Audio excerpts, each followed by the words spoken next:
Okay, ನಮಸ್ಕಾರ ಎಲ್ಲ ಕಲಾವಿದರು ಯೂಟ್ಯೂಬ್ ಚಾನಲ್. ಶೇಖರ್ ಅವ್ರ ಜೊತೆ ಮಾತನ್ನು ಮತ್ತೆ ಮುಂದುವರಿಸ್ತಾ ಇದ್ದೀನಿ. ಇದು ಭಾಗ 2. ಕೈವಲ್ಯ ಪದ್ಧತಿ ಅಂದ್ರೆ ಏನು ಅಂತ ಹೇಳಿದರು, ಸ್ಪರ್ಧೆಗಳ ಬಗ್ಗೆ ಮಾತಾಡಿದರು. ಗಾಣ ಸುಧಾಕರ ಹುಲ್ಯಾಳ ಮಹಾದೇವಪ್ಪನವ್ರ ಬಗ್ಗೆ ಮಾತಾಡಿದರು. ತಾವು ಕೈವಲ್ಯಕ್ಕೆ ಯಾವ ರೀತಿ ಬಂದರು, ಎಲ್ಲಿಂದ ಬಂದರು, ಯಾವ ಗುರುವಿನ ಆಶೀರ್ವಾದ ಅಂತಕ್ಕಂಥದ್ರ ಬಗ್ಗೆನೂ ಕೂಡ ಅವರು ತಮ್ಮ ಅಭಿಪ್ರಾಯಗಳನ್ನು ಹಂಚಿಕೊಂಡವರು. ಇನ್ನು ಮಾತು ಮುಂದುವರಿತೈತಿ. ಭಾಗ 2ರಲ್ಲಿ ಕೈವಲ್ಯ ಪದ್ಧತಿ ಸ್ಪರ್ಧೆ ಏರ್ಪಡ ಅವತ್ತಿನ ಕಾಲಕ್ಕೆ ಇತ್ತೋ ಇಲ್ಲೋ, ಯಾಕಂದ್ರೆ ಇತ್ತೀಚೆಗೆ ನಾನು ಈ 2 ವರ್ಷದಲ್ಲಿ ಅತಿ ಹೆಚ್ಚಾಗಿ ರಾಜ್ಯ ಮಟ್ಟದ ಕೈವಲ್ಯ ಸಮಾವೇಶಗಳನ್ನು ಕಂಡೀನಿ, ಹಾಗೆ ಸ್ಪರ್ಧೆಗಳನ್ನು ಕೂಡ ಕಂಡಂಥವನು ನಾನು.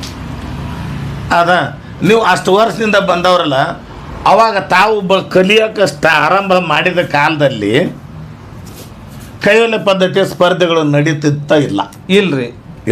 ಆಗಿನ ದಿನಮಾನದೊಳಗೆ ಈ ಕೈವಲ್ಯ ಪದ್ಧತಿ ಆಗಿರ್ಬೋದು, ಯಾವುದೇ ಒಂದು ಈ ಕಲೆಗೆ ಸಂಬಂಧಪಟ್ಟಂಥ ಸ್ಪರ್ಧೆಗಳನ್ನು ನಾನು ನೋಡಿಲ್ಲ. ಇತ್ತಿತ್ತಲಾಗಿ ಏನಾಯ್ತದಪ್ಪ ಅಂದ್ರೆ ಸುಮಾರು 15 ವರ್ಷ ಆಗಕ್ಕೆ ಬಂದಿರ್ಬೇಕ್ರಿ. 15 ವರ್ಷದಿಂದನ ಹೆಚ್ಚಿನ ಒಂದು ಪ್ರಮಾಣದಲ್ಲಿ ಕೈವಲ್ಯ ಪದ್ಧತಿಗೆ ಸಂಬಂಧಪಟ್ಟಂಥ ಸ್ಪರ್ಧೆಗಳು ಅನೇಕ ಕಡೆ ಇವತ್ತು ಬೆಳಗಾವಿ ಜಿಲ್ಲಾದೊಳಗೂ ಅತಿ ಹೆಚ್ಚು ನಡೆಯುವುದು ಬೆಳಗಾವಿ ಜಿಲ್ಲಾದೊಳಗೆ. ಈ ಕೈವಲ್ಯ ಪದ್ಧತಿಗೆ ಸಂಬಂಧಪಟ್ಟಂತ ಸ್ಪರ್ಧೆಗಳು ಬೆಳಗಾವಿ ಜಿಲ್ಲಾದಾಗ ಜಾಸ್ತಿ ಹೆಚ್ಚಿನ ಪ್ರಮಾಣದಲ್ಲಿ, ಅದರಂತೆ ಬಿಜಾಪುರ ಜಿಲ್ಲಾದೊಳಗೂ ಸ್ವಲ್ಪ ಪ್ರಮಾಣದಲ್ಲಿ ಐತಿ. ಬೆಳಗಾವಿ ಜಿಲ್ಲಾದಲ್ಲಿ ಯಾವ್ಯಾವ ಊರಿನಲ್ಲಿ ಸ್ಪರ್ಧೆಗಳು ನಡೀತಾವೆ? ಬೆಳಗಾವಿ ಜಿಲ್ಲಾದಾಗ ನೋಡ್ರಿ, ಊರಕ್ಕಿನ ತಾಲೂಕುಗಳ ಹೇಳೋಣ. ಗೋಕಾಕ್ ತಾಲೂಕು ಆಗಿರ್ಬೋದು. ತಾಲೂಕಿನಲ್ಲಿ ಯಾವ ಹಳ್ಳಿನಲ್ಲಿ ನಡೀತಾವೆ? ಗೋಕಾಕ್ ತಾಲೂಕು ರೀ. ಗೋಕಾಕ್ ತಾಲೂಕಿನಾಗ ಇಲ್ಲಿ ನಾವು ಸಿಂಧಿ ಕುರುಬೆಟ್ಟಕ್ಕೆ ಹೋಗೇವಿ, ಮುಂದೆ ಅರಬಾವಿ ಮಠಕ್ಕೆ ಹೋಗೇವಿ, ಮುಂದಲ್ಲಿ ಕಲ್ಲೊಳ್ಳಿಗೆ, ನಾಗನೂರಕ್ಕೆ, ಮತ್ತು ಚಿಕ್ಕನಂದಿ ಅಂತೈತಿ, ಬಸಳಿಗುಂದಿ, ಅಲ್ಲಿ ಸುಮಾರು ತಾಲೂಕದಾಗ ಎಷ್ಟು ಹಳ್ಳಿ ಬರ್ತಾವ, ಸುಮಾರು ಹಳ್ಳಿಗಳ ಒಳಗೆ ಭಜನಾ ಸ್ಪರ್ಧೆಗಳನ್ನು ಆಯೋಜನೆ ಮಾಡಿದ್ದು ನೋಡೇವಿ. ಅಲ್ಲಿ ನಾವು ಕೂಡ ಹೋಗಿ ಆ ಒಂದು ಸ್ಪರ್ಧೆಯಲ್ಲೂ ಕೂಡ ಭಾಗವಹಿಸಿದ್ದೀವಿ. ಅಥಣಿ ತಾಲೂಕಿನಲ್ಲಿ ಯಾವ ಊರಿನಲ್ಲಿ ಕಾರ್ಯಕ್ರಮಗಳು ನಡೀತಾವ ತಮ್ಮ ಕಂಡಂಗ? ಅಥಣಿ ತಾಲೂಕಿನಾಗ ನೋಡ್ರಿ, ಈಗ ಸಂತಿ ಊರು ನಡಿತೈತಿ, ರೆಡ್ರಟ್ಟಿ ನಡಿತೈತಿ, ಐತ್ರಿ ಅದ ರಡ್ರಟ್ಟಿ ನಡಿತೈತಿ, ಸಂತಿ ಊರು ನಡಿತೈತಿ, ಗಟ್ನಟ್ಟಿ, ಅನೇಕ ಹೇಳ್ಕದ ಜಿಂಜರವಾಡ ನಡಿತೈತಿ. ಇಲ್ಲ, ನಮಗೆ ಅಷ್ಟೊಂದು ಮತ್ತೆ ಹೇಳ್ಕೊಡ್ದು ಹಿಂದೆ ಮುಂದೆ ಆಗ್ಬೋದ್ರಿ. ಆದ್ರ ಅಲ್ಲಿ ಎಲ್ಲಿ ಇರ್ತಾವ, ಅದು ಯಾವುದೇ ತಾಲೂಕು ಇರ್ಲಿ, ಯಾವುದೇ ಹಳ್ಳಿ ಇರ್ಲಿ, ಆ ಹಳ್ಳಿಗೆ ಹೋಗಿ ನಾವು ಭಾಗವಹಿಸಿದ್ದು ಹಲವಾರು ಕಡೆ ಭಾಗವಹಿಸಿದ್ದೀವಿ. ಆ ಕಡೆ ಗೋಕಾಕ್ ಕಡೆ. ಇಲ್ಲಿ ಬಾಗಲಕೋಟೆ ಜಿಲ್ಲಾದಲ್ಲಿ ಎಲ್ಲೆಲ್ಲಿ ನಡೀತಾವೆ? ಬಾಗಲಕೋಟೆ ಜಿಲ್ಲಾದೊಳಗೆ ಹೇಳ್ಬೇಕಪ್ಪ ಅಂದ್ರೆ ನಾವು ಹೆಚ್ಚು ಆ ಒಂದು ಸ್ಪರ್ಧೆಗೆ ಆದ್ಯತೆ ಕೊಟ್ಟಂತ ಊರು ಯಾವುದಪ್ಪ ಅಂದ್ರೆ ಬೆನಕಟ್ಟಿ. ನಾವು ಪದೇ ಅಂದ್ರೆ 1 ವರ್ಷ ಅವರು ಅದನ್ನ ನಿಲ್ಲಿಸಲಾರ್ದನ ಪ್ರತಿ ವರ್ಷನೂ ಜನವರಿ ತಿಂಗಳದೊಳಗೆ 22ನೇ ತಾರೀಕು ಆಗಿರ್ಬೋದು, ಒಂದಿನ ಹೆಚ್ಚು ಕಡಿಮೆ ಒಟ್ಟು ಜನವರಿ ತಿಂಗಳದೊಳಗೆ ಅವರು ಸ್ಪರ್ಧೆಗಳನ್ನು ಮಾಡ್ಕೋತ ಬಂದಿದ್ದು ನಾವು ಸುಮಾರು 2000 ಇಸ್ವಿಯಿಂದನೂ ನಾವು ನೋಡ್ಕೊತ ಬಂದಿನಿ. 2000 ಇಸ್ವಿಯಿಂದನೂ ಇಲ್ಲಿವರೆಗೆ ಪ್ರತಿ ವರ್ಷ ಮಾಡ್ತಾರೆ. ಮುಧೋಳ ತಾಲೂಕಿನಲ್ಲಿ ಎಲ್ಲಾದ್ರೂ ನಡೀತಾವ? ಮುಧೋಳ ತಾಲೂಕು ನಡೀತಾವ್ರಿ. ಬಿಳಿಗಿ ತಾಲೂಕಿನಾಗ ಕಡಿಮೆ ರೀ. ಬಿಳಿಗಿ ತಾಲೂಕಿನಾಗ ರಾಮದುರ್ಗ ತಾಲೂಕುಗಳಲ್ಲಿ ಅಲ್ಲಿ ನಡೀತೈತಿ. ಚಿಪ್ಪಲಕಟ್ಟಿ, ಬಿಚಗುಪ್ಪಿ, ಮತ್ತ ಹೊಸಳ್ಳಿ, ಹಲಗತ್ತಿ, ಮತ್ತ ಸಾಲಳ್ಳಿ, ಅಲ್ಲಿ ಕೂಡ ಅನೇಕ ಗ್ರಾಮಗಳೊಳಗೆ ಈ ಭಜನಾ ಸ್ಪರ್ಧೆ ನಡೆದಾವು. ಹೌದಾ? ಆಮೇಲೆ ಅವತ್ತಿನ ಕಾಲಕ್ಕೆ ಸ್ಪರ್ಧೆಗಳು ನಡೀತಾ ಇರಲಿಲ್ಲ ಅಂತ ನಡೀತಿರ್ಲಿಲ್ಲ. ತೀರಾ ಈ 10-15 ವರ್ಷದಲ್ಲಿ ನಡೀತಕ್ಕಂಥ ಅದನ್ನು ಒಂದು ಮಾಡುವ ಉದ್ದೇಶ ಏನಪ್ಪಾ ಅಂತಂದ್ರೆ, ಈ ಸ್ಪರ್ಧೆಗಳ ಮಾಡಕತ್ತಿದ್ದೇವಂದ್ರೆ ಈ ಸ್ಪರ್ಧೆಗೆ ಬಂದಂಥವ್ರಿಗೆ ಏನು ಎಂತ ಕೈವಲ್ಯ ಬದಲ ಹೆಚ್ಚಿಗೆ ತಿಳುವಳಿಕೆ ಬಂದಿದ್ದ ಈ ಸ್ಪರ್ಧೆಗಳ ನಡೆಯಕತ್ತಿಂದನ ಅದಕ್ಕೆ ಬೆಲೆ ಹೆಚ್ಚಾತು. ಯಾಕೆ ಬೆಲೆ ಹೆಚ್ಚಾತಂದ್ರೆ ಈಗ ಎಲ್ಲ ಅನೇಕ ಗ್ರಾಮಗಳಾಗ ಭಜನಾ ಕಲಾವಿದರು ಅದಾರ. ಒಂದೊಂದು ಊರಿಗೆ 2ರಿಂದ 3 ಅದಾವ, 4 ಅದಾವ ಭಜನಾ ತಂಡಗಳದಾವ. ಆಗ ಏನೋನು ಹಾಡ್ತಿದ್ರು ಅವರು.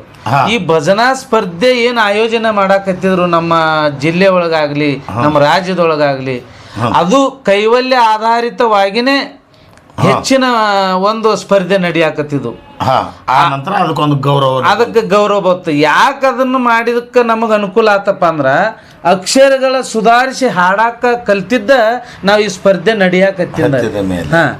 ಆಮೇಲೆ ಈಗ ನಾನು ಕೈವಲ್ಯ ಪದ್ಧತಿ ರಾಜ್ಯ ಮಟ್ಟದ ಒಂದು ಸ್ಪರ್ಧೆ ಏರ್ಪಾಡು ಮಾಡಬೇಕು ಅಂತ ನನ್ನ ಮನಸ್ಸಿನಲ್ಲಿ ವಿಚಾರ ಬಂದೈತಿ. ಜೊತೆಗೆ ಅದಕ್ಕೆ ಬೇಕಾಗಿರ್ತಕ್ಕಂಥ ಬಹುಮಾನಗಳಾಗಿರ್ಬೋದು, ಹಣಕಾಸಿನ ವ್ಯವಹಾರ, ಅದನ್ನು ಏನಾದರೂ ವ್ಯವಸ್ಥೆ ಮಾಡಬಹುದು.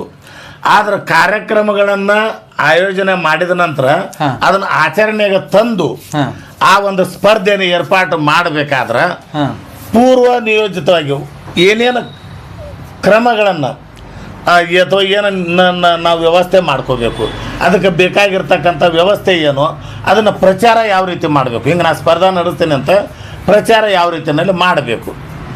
ಈಗ ನೋಡ್ರಿ, ಮೊದಲಿನ ಒಂದು ಕಾಲಾವಧಿ ಒಳಗೆ ಮೊಬೈಲ್ ಅನ್ನೋದು ಇರ್ತಿದ್ದಿಲ್ಲ. ಈಗ ನಾವು ಪ್ರಥಮವಾಗಿ ಏನು ಫಸ್ಟ್ ಏನು ಈ ಭಜನಾ ಸ್ಪರ್ಧೆಗಳ ಆಯೋಜನೆ ಮಾಡ್ತಿದ್ರು, ಆಗ ಮೊಬೈಲ್ಗಳಿಗೆ ಇರ್ತಿದ್ದಿಲ್ಲ ಹೆಚ್ಚಿಗೆ. ಆಗ ಏನ್ ಮಾಡ್ತಿದ್ರು, ಪೇಪರ್ ಮುಖಾಂತರ ಅದನ್ನ ಅಡ್ವರ್ಟೈಸ್ ಕೊಡ್ತಿದ್ರು. ಅಲ್ಲಿ ಈ ಹ್ಯಾಂಡ್ ಬಿಲ್ ಅಂತ ಚಾಪಿಸ್ತಿದ್ರು. ಆ ಹ್ಯಾಂಡ್ ಬಿಲ್ ಚಾಪಿಸಿ ಪ್ರತಿ ತಾಲೂಕು ಪ್ರತಿ ಹಳ್ಳಿಗಳಿಗೆ ಅವನು ಮುಟ್ಟಿಸ್ತಿದ್ರು. ಆ ಒಂದು ಪ್ರಚಾರದ ಮೂಲಕ ಭಜನಾ ತಂಡಗಳು ಸೇರ್ತಿದ್ವು. ಆದ್ರೆ ಈ ದಿನಮಾನದಲ್ಲಿ ಅಷ್ಟೊಂದು ಕಷ್ಟಕರವಾದಂತ ವಿಷಯ ಅಲ್ರಿ ಈ ಭಜನಾ ತಂಡಗಳ ಕೂಡಿಸೋದು. ಯಾಕಂದ್ರೆ ಈಗ ಪ್ರತಿಯೊಬ್ಬರು ಕಡೆನೂ ಮೊಬೈಲ್ ಇದಾವ. ಅದು ಅಂತ ಮೊಬೈಲ್ ಅಪ್ಪ ಅಂದ್ರೆ ವಾಟ್ಸಪ್ ಅದು ಇದು ಅಂತವು ಯೂಸ್ ಮಾಡುವಂತ ಮೊಬೈಲ್ ಅದಾವ. ಎಲ್ಲಾ ಕಲಾವಿದರು ಅವನ್ನ ಯೂಸ್ ಮಾಡ್ತಾನ ಇದ್ದಾರೆ. ಹಂಗಾಗಿ ಈಗ ಯಾರೇ ಒಂದು ಭಜನಾ ಕಲಾದ ಸ್ಪರ್ಧೆ ಏರ್ಪಾಡು ಮಾಡಿದ್ರಂದ್ರ ಒಂದು ಕಾರ್ಡ್ ಪ್ರಿಂಟ್ ಮಾಡಿ ಅದನ್ನ ಫೋಟೋ ತೆಗೆದು ವಾಟ್ಸಪ್ಗೂ ಹಾಕ್ತಾರ, ಯೂಟ್ಯೂಬಿಗೆ ಹಾಕ್ತಾರ, ಫೇಸ್ಬುಕ್ ಹಾಕ್ತಾರ. ಈ ತರ ವೈರಲ್ ಆಗಿಬಿಡ್ತೈತಿ, ವೈರಲ್ ಆಕೈತ್ರಿ.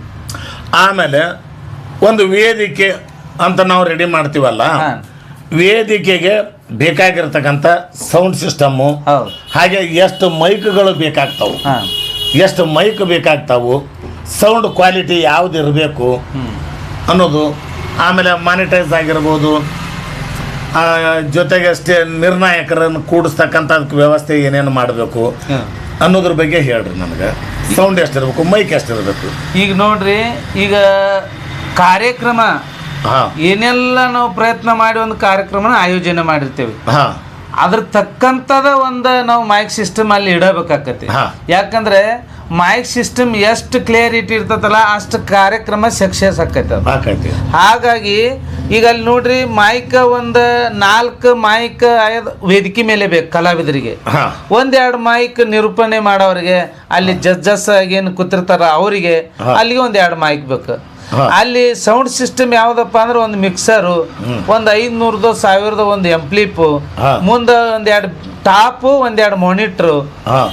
ಹೆಚ್ಚಿಗೆ ಬೇಕಪ್ಪ ಅಂದ್ರೆ ಮ್ಯಾಲೆ 1-2 ಹಾರ್ನ ಕಟ್ಟಬೇಕು. ಇಷ್ಟೆಲ್ಲ ಮೈಕಿಂದ ವ್ಯವಸ್ಥೆ ಬೇಕ್ರಿ ಮುಂದೆ. ಮತ್ತೆ ಅದ್ರ ತಕ್ಕಂತ ಒಂದು ಸ್ಟೇಜ್ನು ಅಲ್ಲಿ ಆಯೋಜನೆ ಮಾಡ್ಬೇಕು. ಮ್ಯಾಲೆ ಒಂದು ಜರ ಕಟ್ಟಿ ಮಗ್ಲು ಒಂದು ಜರ ಕಟ್ಟಿ ಅದನ್ನ ಮಾಡಿದ್ರೆ ಅದು ಶೋಭೆ ಅಲ್ಲ. ಯಾಕಂದ್ರೆ ಈಗ ಪ್ರತಿಯೊಂದು ಹಳ್ಳಿ ಒಳಗ ಈ ಮೈಕ್ ಸಿಸ್ಟಮ್ದವ್ರು ಆಗಿರ್ಬೋದು, ಪೆಂಡಲ್ದವ್ರು ಆಗಿರ್ಬೋದು, ಎಲ್ಲ ಹಳ್ಳಿಗಳಾಗೂ ಈಗ ಅದಾರ. ಅವ್ರಿಗೆ ಹೇಳಿಬಿಟ್ರೆ ಅವರು ಒಳ್ಳೆ ಒಂದು ಸುಸರ್ಜಿತವಾದಂತ ಒಂದು ವೇದಿಕೆ ನಮಗೆ ರೆಡಿ ಮಾಡಿ ಕೊಡ್ತಾರೆ. ಯಾಕಂದ್ರೆ ಇನ್ನೊಂದು ಏನಾಗತ್ತೆ, ತೀರಾ ಇತ್ತೀಚೆಗೆ ಒಂದು 2 ಕಡೆ ಮೊದಲನೇ ಸಾರಿ ಕಾರ್ಯಕ್ರಮಗಳನ್ನ ಆಯೋಜನೆ ಮಾಡಿರ್ತಕ್ಕಂಥವ್ರ ಬಗ್ಗೆ ನಾನು ಹೇಳಬೇಕಾಗಿದ್ದೇನಪ್ಪ ಅಂದ್ರೆ, ಮೊದಲನೇ ಸಾರಿ ಕಂಡಿರೋದು ಗದಗ ಜಿಲ್ಲಾ ಮುಂಡ್ರಿಗಿ ತಾಲೂಕಿನ ವಿಠಲಾಪುರ. ಅಲ್ಲಿ ನಾವು ಕಾರ್ಯಕ್ರಮಕ್ಕೆ ಹೋದಾಗ ಅವ್ರು ಹೇಳಿದರು, ಮೊದಲನೇ ಸಾರಿ ನಾವು ಕಾರ್ಯಕ್ರಮನ ಆಯೋಜನೆ ಮಾಡಿದ್ದೀವಿ ಅಂತ ಹೇಳಿದರು. ಅಲ್ಲಿ ಏನಾಗಿದೆ, ಮೈಕ್ ಸಿಸ್ಟಮ್ ಎಲ್ಲ ವ್ಯವಸ್ಥೆ ಸರಿಯಾಗಿ ಮಾಡಿದ್ದಾರೆ, ಊಟ ತಿಂಡಿ ವ್ಯವಸ್ಥೆನೂ ಸರಿಯಾಗಿ ಮಾಡಿದ್ದಾರೆ. ಅಸಲಿಗೆ ನಿರ್ಣಾಯಕರು ಯಾರನ್ನ ಕರ್ಕೊಂಡ್ಬರ್ಬೇಕು ಅಂತ ಗೊತ್ತಿಲ್ಲ ಅವರಿಗೆ. ಹೌದು, ಒಬ್ಬರಿಗೆ ಹೇಳ್ಯಾರ, ಅವ್ರಿಗೆ ಎಂಥವ್ರಿಗೆ ಹೇಳ್ಯಾರ ಅಂದ್ರೆ ಸುಮ್ಮನೆ 1-2 ನಾ ಹಾಡ್ತೀನಲ್ಲ, ಹೆಂಗಾರ ಹಾಡ್ತೀನಲ್ಲ ಹಂಗೆ ನನ್ನಂಥವನ್ನೊಬ್ಬರನ್ನ ಮಾಡ್ಯಾರ. ಅವ್ರಿಗೆ ತಾಳ ಬಾರ್ಸಕ್ಕೂ ಬರಂಗಿಲ್ಲ, ದಮ್ಡಿ ಬಾರ್ಸಕ್ಕೂ ಬರಂಗಿಲ್ಲ, ಒಂದು ತಬಲಾ ಬಾರ್ಸಕ್ಕೂ ಬರಲ್ಲ, ಒಬ್ಬ ಸಂಗೀತಗಾರರು ಅಲ್ಲ, ಒಳ್ಳೆ ವಿದ್ವಾನ್ರು ಅಲ್ಲ, ಅಕ್ಷರಗಳ ಬಗ್ಗೆ ಗೊತ್ತಿರದೇ ಇರ್ತಕ್ಕಂಥವ್ರು. ಅವ್ರನ್ನ ಕರೆದಾರ. ಅಲ್ಲಿ ಬಂದಾಗ ಏನಾಗೈತಿ, ಅಲ್ಲಿ ಕಾರ್ಯಕ್ರಮ ಯಾವ ಥರ ಸ್ಟಾರ್ಟ್ ಮಾಡಬೇಕು, ಸಿಟಿ ಹೊಡಿಬೇಕು. ಸಿಟಿ ಹೊಡಿಬೇಕಂದ್ರೆ ಯಾವಾಗ ಹೊಡಿಬೇಕು, ಟೈಮ್ ಯಾವಾಗ ಹಚ್ಬೇಕು. ಅವ್ರೊಂದು ದೊಡ್ಡದೊಂದು ಗಡಿಯಾರ ಇಟ್ಕೊಂಡ್ರೆ ಆ ಗಡಿಯಾರ ನೋಡ್ಕೊಂತ ಕುಂದಿರ್ತಾರ. ಅವಾಗ ಸಿಟಿ ಹೊಡಿತಾರ. 9 ಅಲ್ಲಿರೋದು 14 ನಿಮಿಷ. ಒಬ್ಬೊಬ್ರಿಗೆ 8 ನಿಮಿಷಕ್ಕೆ ಔಟ್ ಮಾಡಿದ್ರು, ಒಬ್ರನ್ನ 7 ನಿಮಿಷಕ್ಕೆ ತೆಗೆದು ಹೋಗಿದ್ರು, ಒಬ್ಬರನ್ನ 16 ನಿಮಿಷ ಹಾಡಿಸಿ ಸುಮ್ಮನೆ ಕುಂತರು. ಈ ಥರ ಎಲ್ಲ ಆಯಿತು. ಈ ಥರ ಎಲ್ಲ ಆದಾಗ ಕೊನೆಗೆ ಜನ ಎಲ್ಲ ಜಗಳ ತೆಗೆದ್ರು. ಏನ್ರಿ ನೀವು ಟೈಮ್ ನೋಡಿದ್ರೆ 7 ನಿಮಿಷ ಆಗೈತಿ, 8 ನಿಮಿಷ ಆಗೈತಿ, ನೀವು ಟೈಮ್ ಔಟ್ ಮಾಡಿ. ಇಲ್ಲ, ನಿರ್ಣಾಯಕರ ನಿರ್ಣಯವೇ ಕೊನೆಯ ನಿರ್ಣಯ, ನಿರ್ಣಾಯಕರ ನಿರ್ಣಯವೇ ಕೊನೆಯ ನಿರ್ಣಯ ಅಂದಮೇಲೆ ನಿರ್ಣಯ ಸರಿಯಾದ ರೀತಿಯಲ್ಲಿ ಆಗಬೇಕಲ್ಲ. ಅವ್ರು ಹೆಂಗೆ 7 ನಿಮಿಷಕ್ಕೆ ಬಿಡಿಸಿದ್ರು, ಇವ್ರು 16 ನಿಮಿಷ ಹಾಡಿದ್ರು, 8 ನಿಮಿಷಕ್ಕೆ ಔಟ್ ಮಾಡಿದ್ರಿ, ಇವ್ರನ್ನೆಲ್ಲ ಡಿಸ್ಕ್ವಾಲಿಫೈ ಮಾಡಿದ್ರಲ್ಲ ಯಾಕ ಅನ್ನೋದನ್ನೆಲ್ಲ ಜನ ಎದ್ದು ನಿಂತು ಜಗಳ ತಗೊಂಡು ಗಲಾಟೆ ಮಟ್ಟಕ್ಕೆ ಹೋಗ್ಬಿಡ್ತದು. ಅವಾಗ ಅದನ್ನು ಯಾವ ರೀತಿ ಸಂಭಾಳಿಸಬೇಕು ಅನ್ನೋದ್ರ ಬಗ್ಗೆ ಕಮಿಟಿ ಅವ್ರಿಗೆ ಒಂಥರ ಗೊಂದಲಾತು. ಇದ್ರ ಬಗ್ಗೆ ಭಾಗ 3ರಲ್ಲಿ ಮಾತಾಡ್ತೀನಿ. ಓಕೆ, ಭಾಗ 2 ಇಲ್ಲಿಗೆ ಮುಕ್ತಾಯ ಮಾಡ್ತಾ ಇದ್ದೀನಿ.